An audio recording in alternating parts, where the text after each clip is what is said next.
On the News Channel 5 network, this is OpenLine.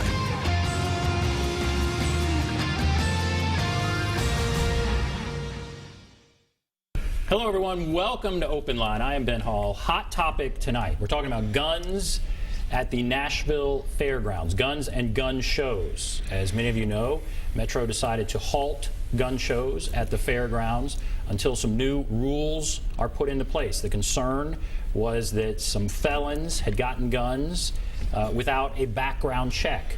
So the Fair Board voted 3-0 with one abstaining to halt gun shows at the fairgrounds. Naturally, there has been a lot of reaction to this on both sides, and we are happy to have with us two people tonight who can articulate points of view from both sides.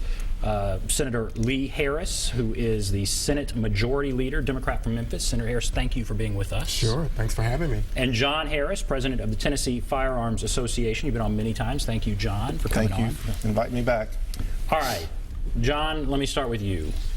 Your reaction, and it had been covered previously in the media, but in this sort of format, what is your concern about the fact Metro has halted gun shows at the Nashville Fairgrounds? Well, they've got two principal problems. One is we believe they have violated the State Preemption Act that we specifically wrote a few years ago to cover the problems that we were experiencing with local regulation of firearms. The second is the Metro government, the citizens of Nashville, put in place a referendum about 4 years ago that fully protects, because of the attacks that were taking place on the fairgrounds by developers that wanted to use it. There's a referendum that was enacted that requires that all activities that were taking place on the fairgrounds be allowed to continue. And as we know, the gun shows have been out there for at least 3.5 decades. So. And now, before I go to Senator Harris, you've kind of said two laws that raise concerns. But what about the concern that felons they cited 3 cases at least, and there are probably others, where felons have gotten guns because there was not a background check. It's not required in private sales at gun shows. What about that concern? Well, that really is a concern that can be enforced either by the ATF or by local law enforcement if there have been criminal violations of the firearm transfer statutes. Whether or not Metro thinks that has been a violation, clearly ATF and Metro law enforcement have primary jurisdiction over those issues. And more problematically, even if they think there is a problem of that nature, they don't statutorily have the power to do anything about it, such as they did. So they themselves have potentially violated the law, thinking they're going to stop somebody else from violating the law.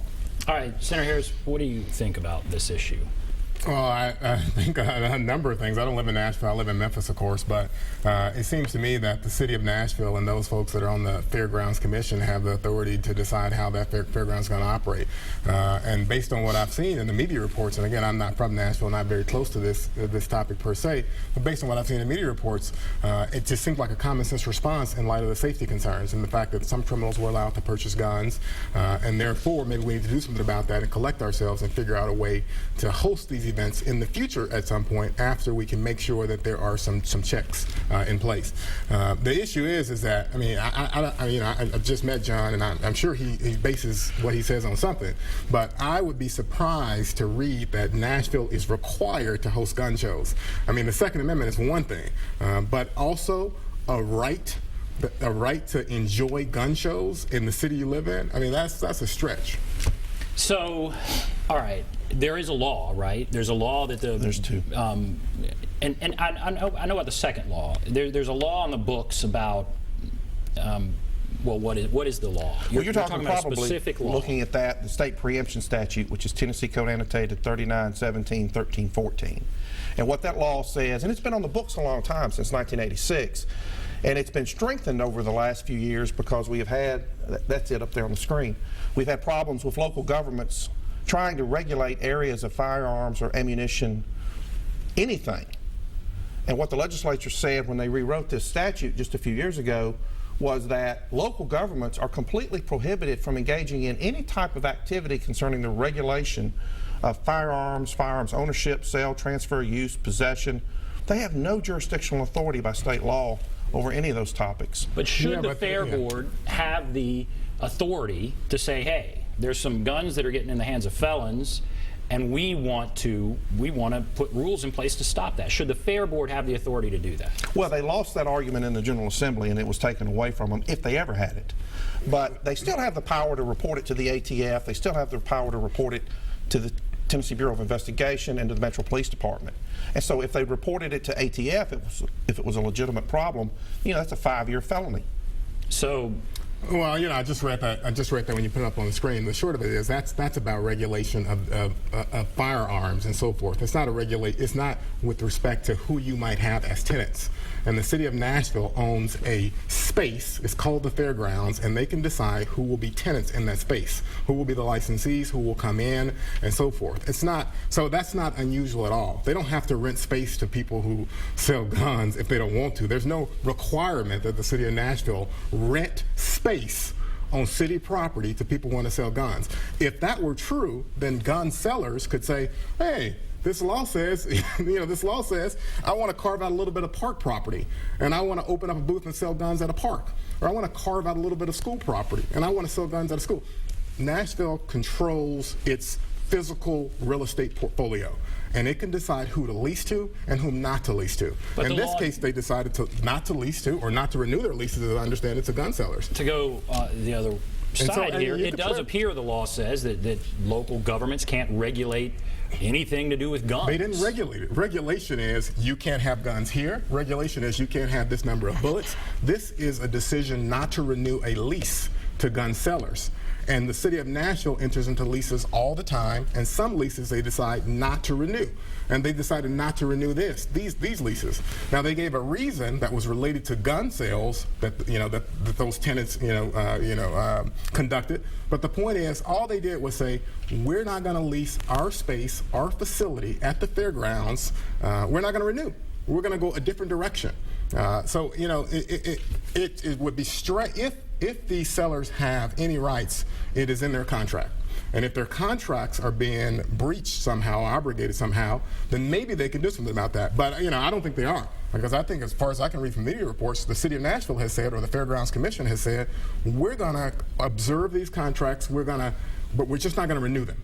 Right? We're going to let these gun sellers continue to sell, but once their contract is up, we won't renew.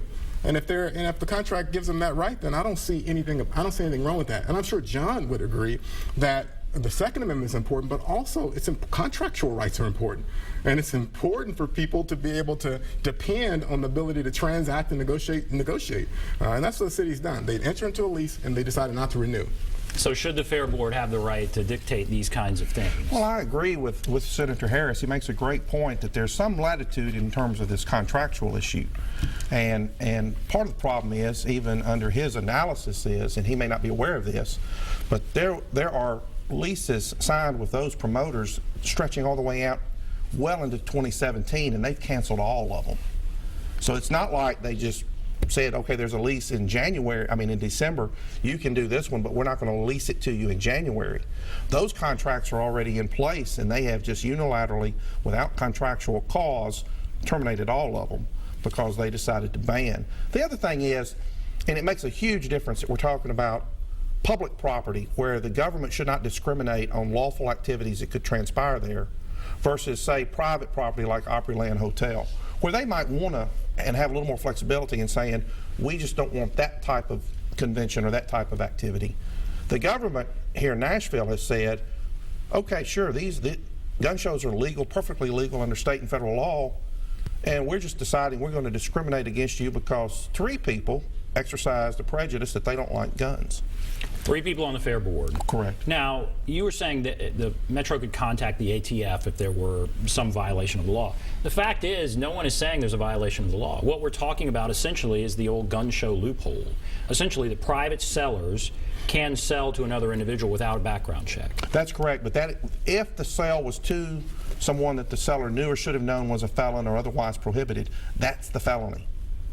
Which it's hard for someone to know. I mean, in these private sales, it's like, hey, do you want this gun? It's like, sure. And are you? I don't know. It's like, what is that language? Yeah. Should have known. Well, it's exactly that. But what would happen is, if it's been determined by the Metro's Fair Board that these were sales to felons, or the district attorney that testified, then they at least know that the person who bought it is a felon and can be prosecuted, regardless of whether or not that seller could be prosecuted.